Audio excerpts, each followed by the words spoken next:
दोस्तों, Punjab national bank की बात करें तो स्टॉक के अंदर आज हमने तेज़ी देखी है 1% के आसपास की, जबकि बाज़ार में तूफ़ानी गिरावट थी। तो उसके पीछे वजह है कंपनी का रिज़ल्ट और कंपनी की तरफ से डिविडेंड का ऐलान। अब पीएनबी इंडिया की दूसरी एसबीआई के बाद सबसे बड़ी सरकारी कंपनी है, काफ़ी अच्छा इसका बिजनेस है और आप देख सकते हो कि आने वाले समय काफ़ी ज़्यादा संभावना पड़ी हुई है। एनपीए में काफ़ी ज़्यादा गिरावट देखने को मिली है। क्या ऐसे में पीएनबी में इन्वेस्टमेंट के बारे में सोचा जा सकता है? जानने की कोशिश करेंगे इस वीडियो के माध्यम से। दूसरी तरफ अगर हम आईडीएफसी फर्स्ट बैंक की बात करें तो इसने यहाँ पे ईएसओपी स्कीम के तहत अपने एलिजिबल एम्प्लॉयज़ को बोनस शेयर जारी किए। तो देख सकते हो कि यहाँ पे लगातार बहुत सारी बैंक है या कंपनियाँ अपने एलिजिबल एम्प्लॉय को ऐसे ही बोनस शेयर देती है ताकि वो और तेज़ी से अपने टारगेट को अचीव कर पाए। इसके अलावा हम ट्राइडेंट लिमिटेड को डिस्कस करेंगे। ट्राइडेंट के शेयर होल्डिंग पैटर्न में कुछ बड़े चौंकाने वाले खुलासे हुए।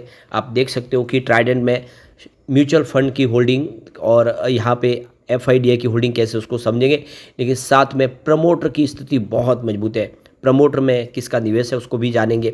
लेकिन फ्रेंड्स, उससे पहले अगर आप पहली बार हमारे चैनल पे आए तो चैनल को सब्सक्राइब कर दीजिए, एक बेल आइकॉन दबा दीजिए ताकि जब भी नया वीडियो बने पहला नोटिफिकेशन आपको मिले। वीडियो पसंद आए तो लाइक से जरूर कीजिए। चलो फ्रेंड्स, वीडियो स्टार्ट करते हैं। मैं हूँ आपका दोस्त एसपी दवे और हमारे अपने चैनल ऑनलाइन कमाई में आपका बहुत बहुत स्वागत है।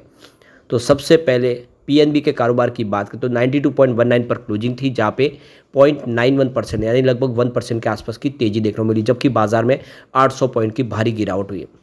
तो यहाँ पे देख सकते हो कि हमारे सामने Q4 का रिजल्ट आया। साथ में कंपनी ने 2.90 पर शेयर इक्विटी डिविडेंड देने का ऐलान किया, यानी 145% का डिविडेंड देगी पीएनबी।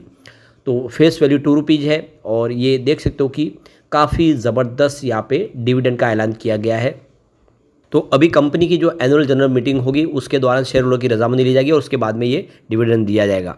तो कंपनी की 24वीं जो एनुअल जनरल मीटिंग है वो 27 जून 2025 को 11 बजे होगी, वीडियो कॉन्फ्रेंसिंग के माध्यम से होगी और ऑडियो विजुअल के माध्यम से होगी, जिसमें आप देख सकते हो कि शेयर होल्डर अपने वोटिंग राइट का इस्तेमाल करेंगे।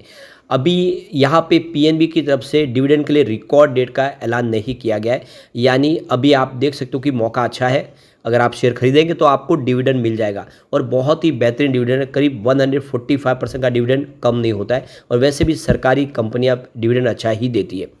दूसरी तरफ देखें तो इस बार जो कंपनी का प्रॉफिट रहा है मार्च महीने में काफ़ी बेहतर है।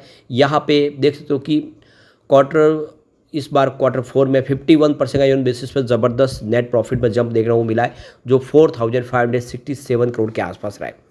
अब आप देख सकते हो कि यहाँ पे पिछले साल ये जो प्रॉफिट था 3019 करोड़ के आसपास था, यानी बहुत ही बेहतरीन प्रॉफिट बताया। और यहाँ पे नेट इंटरेस्ट इनकम की बात तो 10,757 करोड़ के आसपास, जहाँ पे 3% की जंप देखने को मिली है। पिछले साल सेम क्वार्टर में ये 10,363 करोड़ के आसपास थी।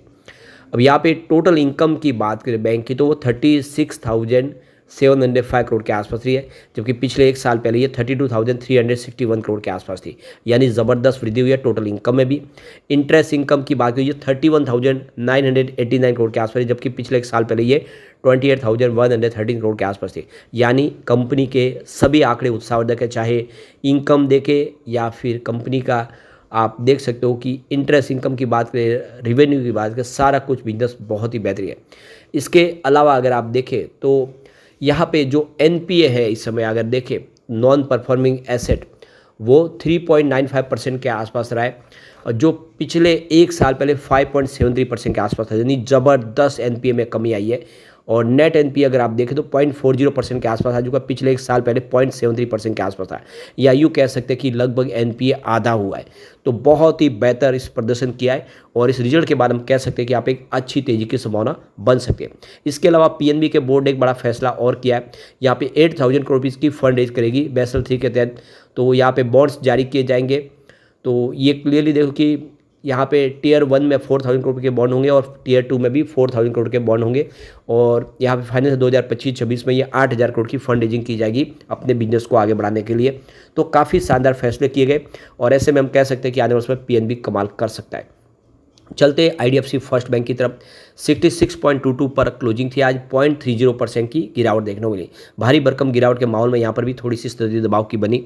अब जो बड़ी अपडेट निकल के आ रही है, आईडीएफसी फर्स्ट बैंक ने जो एक्सचेंज को जानकारी दी है, उन्होंने यहाँ पे देख सकते हो कि ESOS स्कीम के तहत आईडीएफसी फर्स्ट बैंक की जो एम्प्लॉय स्टॉक ऑप्शन स्कीम है, इसके तहत अपने एलिजिबल एम्प्लॉयज़ को एक तरह से बोनस के रूप में शेयर जारी किए। तो ये देख सकते हो कि आईडीएफसी फर्स्ट बैंक की तरफ से जो फैसला लिया गया 7 मई 2025 को, जिसमें अप्रूव किया गया अलॉटमेंट है करीब 42,03,08 इक्विटी शेयर, जिसकी फेस वैल्यू 10 रुपीज़ है।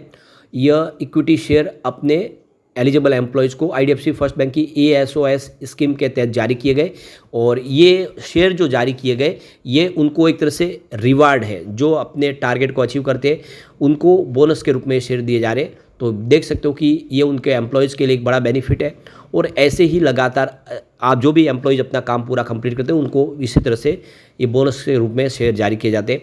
तो ये बहुत अच्छी गुड न्यूज़ है। अब रिजल्ट की बात करें तो इस बार रिजल्ट ठीक ठाक रहा है। टोटल इनकम की बात करें 11,308 करोड़ के आसपास मार्च में, जो दिसंबर में 11,122 करोड़ के आसपास थी। टीआई ग्रोथ 1.67% अप रहा, जो दिसंबर में 4.10% अप था। प्रोविजन और यहाँ पर अकाउंट्स की बात करें तो 1,450 करोड़ के आसपास मार्च 2025 में, जो दिसंबर में 1,337 करोड़ के आसपास था। प्रोविजन काउंट परसेंटेज में देखें तो 8.41% इस बार मार्च 2025 में, जो दिसंबर में 22.75% के आसपास था। प्रॉफिट आफ्टर टैक्स की बात करें 295.60 करोड़ बताया इस बार मार्च में, जो दिसंबर में 340.17 करोड़ के आसपास था। यानी क्वार्टर ऑन क्वार्टर बेसिस पे प्रॉफिट कम हुआ है। पैट ग्रोथ 13.10% डाउन था, जबकि पिछले क्वार्टर में 60.50% अप था। नेट प्रॉफिट मार्जिन 2.61% बताया, जो पिछले क्वार्टर में 3.06% था। और ईपीएस इस बार 0.40 रुपीज़ के आसपास, जो पिछले क्वार्टर में 0.46 रुपीज़ के आसपास है। कुल मिला के दिसंबर के मामले मार्च का रिजल्ट थोड़ा सा कमजोर आया, लेकिन आने वाले समय स्थिति बेहतर होगी और आईडीएफसी फर्स्ट बैंक कमाल कर सकता है। अब हम चलते हैं ट्राइडेंट लिमिटेड की तरफ। 26.86 पर क्लोजिंग थी। आज 3.45% की गिरावट देखने को मिली। स्टॉक बहुत ज़्यादा दबाव में है, और इसके पीछे वजह है इस समय जियो पॉलिटिकल टेंशन तो चल ही रहा था, अब इंडिया पाकिस्तान का टेंशन भी शुरू हो गया है, और साथ में यूएस की प्रॉब्लम। तो ऐसे में कंपनी का जो बिजनेस ज़्यादा करके ग्लोबल मार्केट से आता है, तो उसका दबाव की स्थिति बनी हुई है और काफ़ी समय से दबाव में। लेकिन फिर भी ट्राइडेंट एक मजबूत कंपनी है, और इसका डाइवर्सिफाई पोर्टफोलियो। कंपनी सिर्फ टेक्सटाइल का बिजनेस नहीं करती, बल्कि केमिकल सेगमेंट में। इसके अलावा कंपनी अगर आप देखें तो पेपर का डिवीज़न भी है इसका, और साथ में कंपनी यहाँ पे दूसरे और प्रोडक्ट भी बनाती है। यहाँ पे इसके शेयर होल्डिंग पैटर्न देखें तो बहुत ही बेहतर रहा है। प्रमोटर की होल्डिंग इंक्रीज हुई है। आप देख सकते हो कि मार्च में प्रमोटर ने अपनी स्टेक को बढ़ा दिया है। तो 73.19% की होल्डिंग थी, जो प्रमोटर ने बढ़ा के 73.68% कर लिया मार्च में। ये बहुत अच्छी गुड न्यूज़ है कि प्रमोटर ने अपनी होल्डिंग को बढ़ा दिया है। इसके अलावा एफआई और एपीआई ने भी अपना निवेश बढ़ा दिया है। 2.83% की होल्डिंग थी, देखते हो दिसंबर क्वार्टर में, जो मार्च में 3.02% हो गई है। यानी यहाँ पे एक बहुत अच्छी गुड न्यूज़ है कि एफआई ने भी निवेश को बढ़ा दिया है। यहाँ पे एफआई और जो एपीआई की संख्या है वो अनचेंज है 119 के आसपास, जो काफ़ी बड़ी है। म्यूचुअल फंड ने भी अपनी होल्डिंग इंक्रीज की है। 0.09% होल्डिंग थी दिसंबर क्वार्टर में, जो मार्च क्वार्टर में 0.10% हो चुकी है। ये बहुत बड़ी बात है। नंबर ऑफ म्यूचुअल फंड भी इंक्रीज हुए, पहले 14 थे जो बढ़ के 15 हो चुके हैं। इंस्टीट्यूशनल इन्वेस्टर की बात, उन्होंने भी अपनी होल्डिंग को इंक्रीज किया है। 2.92% की होल्डिंग थी, देख लो कि दिसंबर क्वार्टर में, जो मार्च में 3.12% हो चुके हैं। ज़बरदस्त निवेश बढ़ा है, ये बहुत बड़ी बात है। सब ने एफआईडीआई म्यूचुअल फंड सब ने जम के खरीदारी की है। यही सारा है कि आने वाले समय ट्राइडेंट बेहतर कर सकता है। यहाँ पे अगर हम प्रमोटर ग्रुप की बात करें तो आपको ट्राइडेंट ग्रुप लिमिटेड की 45.75% की होल्डिंग दिखाई देगी। इसके अलावा मधुराज फाउंडेशन की 27.63% की होल्डिंग है, और लोटस ग्लोबल फाउंडेशन की 0.30% की होल्डिंग है। तो ये टोटल होल्डिंग आप देख सकते हो कि प्रमोटर के, जिसमें 3 प्रमोटर ग्रुप से आपको कंपनियां दिखाई देगी। अब यहाँ पे फॉरेन पोर्टफोलियो इन्वेस्टर कैटेगरी 1 में 2.91% की होल्डिंग है, उनकी संख्या 91 है। फॉरेन पोर्टफोलियो इन्वेस्टर कैटेगरी 2 में 0.11% की होल्डिंग और उनकी संख्या 8 के आसपास है। फाइनेंशियल इंस्टीट्यूशन की 2 की संख्या है, उनका निवेश काफ़ी कम है।